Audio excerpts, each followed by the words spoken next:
కృపవర్షమే నాపై కురిపించినావు, నా యందు దయ చూపి నన్ను ఘనపరచినావు.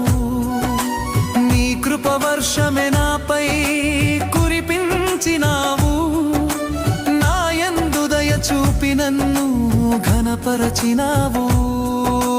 భయమెల యేసయ్యా నీవే నా తోడు ఉండగా, భయమెల యేసయ్యా నీవే నా తోడు ఉండగా.